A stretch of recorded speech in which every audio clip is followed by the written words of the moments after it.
বেসরকারি একাডেমিতে শিক্ষকের বেপরোয়া আচরণে হাসপাতালে ভর্তি একাধিক ছাত্রী। বীরভূম জেলার রামপুরহাট শহরের এক বেসরকারি শিক্ষা প্রতিষ্ঠান আল আমিন ব্রিলিয়ান্ট একাডেমির শিক্ষক খুরশেদ আলমের মারধরে গুরুতর অসুস্থ হয়ে পড়েছে প্রায় 15 থেকে 20 জন ছাত্রী। অভিযুক্ত শিক্ষককে ইতিমধ্যেই পুলিশ আটক করেছে।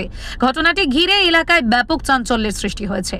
প্রতিষ্ঠানের একাধিক ছাত্রী জানিয়েছে, তারা দীর্ঘদিন ধরে অভিযুক্ত শিক্ষক খুরশেদ আলমের পড়ানোর পদ্ধতি ও ব্যবহার নিয়ে অসন্তোষ প্রকাশ করেছিল।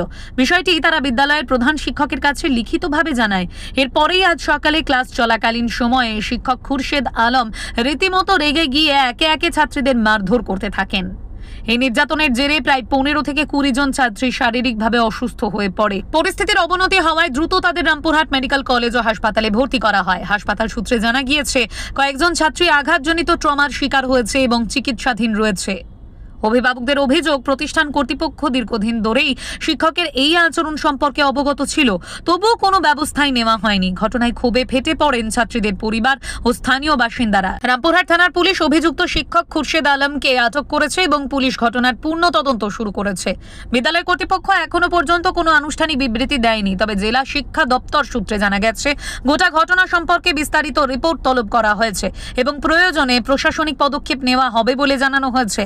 এমন শিক্ষাঙ্গনে শিক্ষকদের এই ধরনের আচরণ নতুন করে শিক্ষা পদ্ধতি ও স্কুলে নিরাপত্তা ব্যবস্থা নিয়ে প্রশ্ন তুলে দিয়েছে।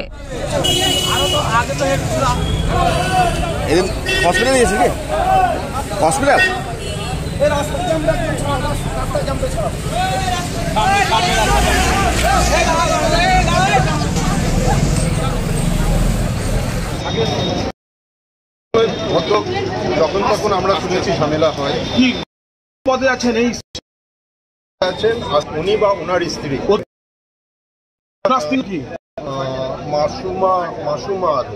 মাসুমা আলম। কোথাও বাড়ি ওনাদের? ওনাদের অ্যাকচুয়াল বাড়ি হচ্ছে আপনার মারগ্রাম, কিন্তু এখানে ধুলুডাঙ্গা রোডে থাকেন। দিয়ে হ্যাঁ বলুন, দিয়ে কি হয়েছে? আপনি কি পদে আছেন? আমি দেখাশোনার পদে আমি আছি, আর বাড়ির মালিক হচ্ছে।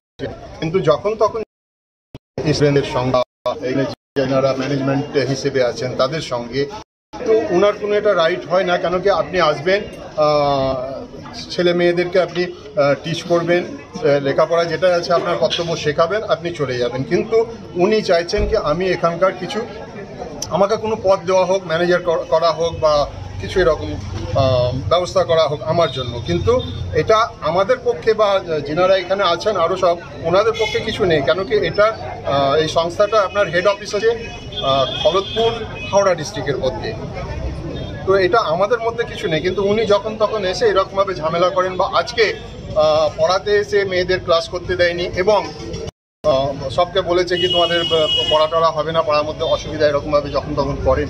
এখানে শিক্ষা অর্জন করতে এসছেন বিভিন্ন জেলা থেকে মেয়েরা, উনি এসে এই বিঘ্নগুলো সৃষ্টি করেন। এটা আমার মনে হয় বাচ্চাদেরকে মারধর করা হয়েছে। হ্যাঁ, ওই এটা চুল ধরেছে বা ছাকড়িয়েছে মেয়েদেরকে। এটা উচিত মোটেই নয়। কারা করেছে এটা? এটা ওই আলম সাহেব কি নয় আলম সাহেব আর কে? আলম সাহেব বা ওনার স্ত্রীকে অবশ্য আমি দেখি, কেন কি ততক্ষণে আপনার আলম সাহেবকে দেখি। আচ্ছা, আপনারা কি চাইছেন এবার? দেখুন, আমাদের সমাজ অনেক পিছিয়ে আছে, আমরা চাইছি কি সুস্থভাবে লেখাপড়াটা হোক এবং ছেলে মেয়েরা এখান থেকে, যেমন কি অনেক মেয়েরা আপনার কেউ মাস্টারি সার্ভিস পেয়েছে, কেউ স্বাস্থ্য ডিপার্টমেন্টে পেয়েছে, কেউ আপনার আরও ডাক্তার হয়েছে। আমরা চাইছি কি এখান থেকে ভালো করে লেখাপড়া করে বেরিয়ে যাক, অত সুস্থ সমাজ থাক, আমরাও থাকি। কি নাম আপনার? আমার নাম মোহাম্মদ ডালিম। আপনি? আমি দেখাশোনা করি বা এই বিল্ডিং মালিক আমি। আচ্ছা, এই কতজন শিক্ষক আছেন এখানে? কতজন শিক্ষক? তো স্যার অনেকে সাবজেক্টের আছে, অনেকে আছে। স্থায়ী শিক্ষক আছেন? হ্যাঁ, স্থায়ী শিক্ষক আছেন। স্থায়ী শিক্ষক বলতে গেলে ম্যাডামরা আছেন, আর যিনি ম্যানেজমেন্টে এখন আছেন ইমতিয়াজ সাহেব আছেন, আয়শা ম্যাডাম আছেন। ওনারা নিজেই হাই স্কুলের টিচার। বাকিরা শিক্ষক। হ্যাঁ।